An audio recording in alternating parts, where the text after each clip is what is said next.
If the infinite creator of the universe literally stepped right into human history, how would anyone actually recognize him? I mean, it's a massive paradox, isn't it? If someone claimed to hold the raw power of the cosmos, what evidence would be enough to really prove it? Welcome to this explainer where we're going to unpack some of the most incredible historical and theological claims ever recorded. Today, we're diving straight into a fascinating academic lecture by Dr. Robert A. Peterson. We're looking at his deep dive into the Gospel of John, specifically focusing on how the text uses three profound identities to explain exactly who Jesus is. It's basically a masterclass in narrative theology, and we've distilled his brilliant analysis to make it perfectly clear for us today. Here's how we're going to break it down. First, we'll define special revelation, and then we'll explore three core identities: the light of the world, the ultimate life giver, and equal with God, before wrapping up with the final verdict. Okay, part one, special revelation in John. So Dr. Peterson defines special revelation as the infinite God actively, intentionally making himself known to humanity, and the absolute peak of this, the Incarnation. But here's the really crucial point, and you don't want to miss this. It is not just about the historical event of a baby being born in Bethlehem.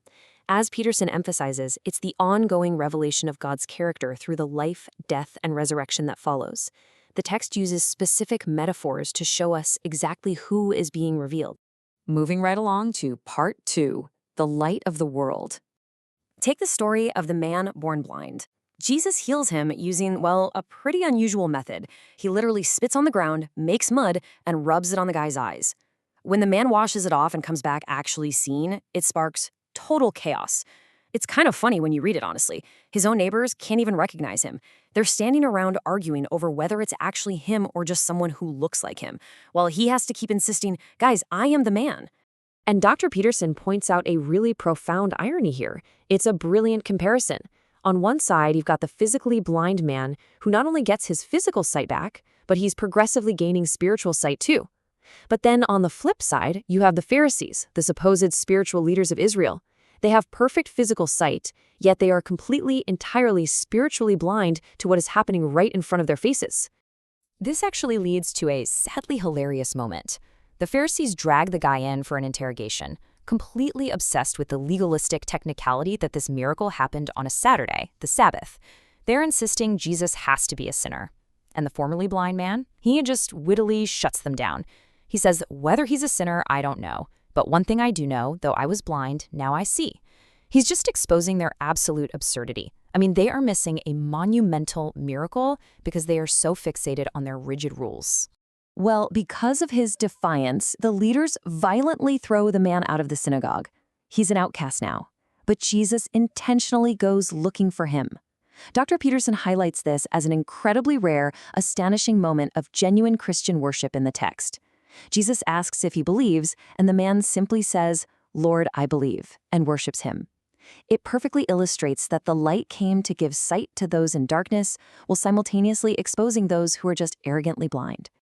All right, part three, the ultimate life giver. Now, John uses these incredibly powerful I am metaphors to explain exactly how Jesus provides. Dr. Peterson breaks down how these titles actually function.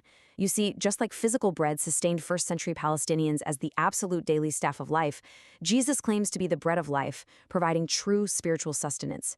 He is the Good Shepherd, offering total preservation and safety, ensuring no one can snatch his sheep from his hand. And he is the true vine, the ultimate source of connection and truth. The absolute climax of this whole life-giver theme drops in John chapter 11 with the raising of Lazarus. Jesus literally calls a dead man right out of a tomb. And Dr. Peterson makes a brilliant historical point here. Jesus deliberately waited until Lazarus had been dead for 4 days. In the ancient world, this completely obliterates any skeptical swoon theory. You know, the idea that he just fainted and woke up later. No way. Lazarus was undeniably dead, and Jesus resuscitated him. But right before pulling off this incredible miracle, Jesus drops an absolute shocker of a statement to Lazarus' grieving sister Martha. He says, "I am the resurrection and the life." Now, Martha had good, solid, Orthodox Jewish theology. She fully believed in a future eschatological resurrection at the end of time. But Jesus takes that distant future hope and turns it into a present, undeniable, standing right in front of you reality. But there's also a profoundly human moment right in the middle of all this power. The text famously notes simply, Jesus wept. Now, the crucial thing to understand here is that Jesus didn't weep out of some unspiritual weakness or a lack of faith. As Dr. Peterson points out, he wept because he was deeply, viscerally moved by the devastating pain of death. 1 Corinthians 15 labels death the last enemy, and here we see the life giver coming face to face with that universal enemy we all fear, feeling the heavy weight of it right before he miraculously conquers it. Which brings us to part 4, equal with God. The tension really ratchets up in John chapter 5. Here, we see the healing of a man who had been completely paralyzed for 38 years. And once again, Jesus deliberately performs this massive, life-changing miracle on the Sabbath. Dr. Peterson notes that Jesus was intentionally running afoul of the authorities here. He was playing hardball, purposefully challenging their strict legalistic priorities that completely missed the heart of God. Watch how this conflict escalates step by step. First, he heals on the Sabbath, which obviously draws their intense anger. Second, he defends himself by saying, "My Father is working until now, and I'm working." And third, well, the authorities realize exactly what he's saying. By applying the Father's divine right to work on the Sabbath directly to himself, Jesus essentially claims full equality with God.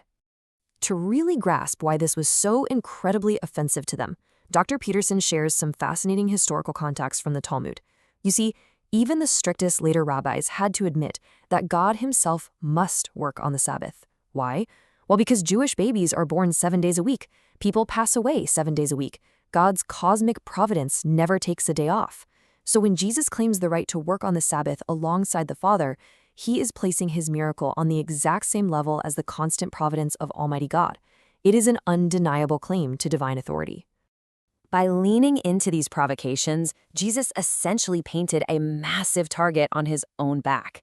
These claims inevitably led straight to the events of John chapter 19.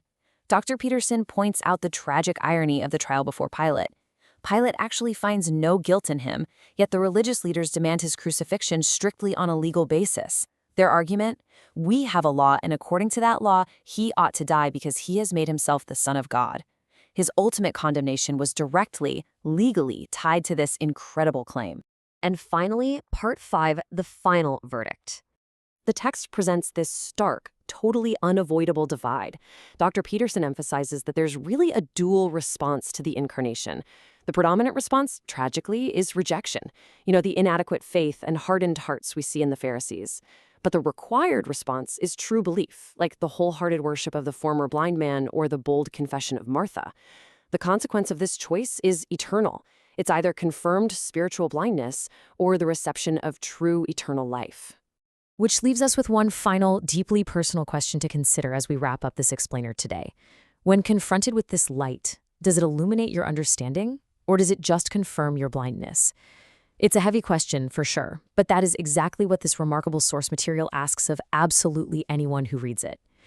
Thank you so much for joining me on this deep dive today. Keep questioning, keep learning, and I'll see you in the next explainer.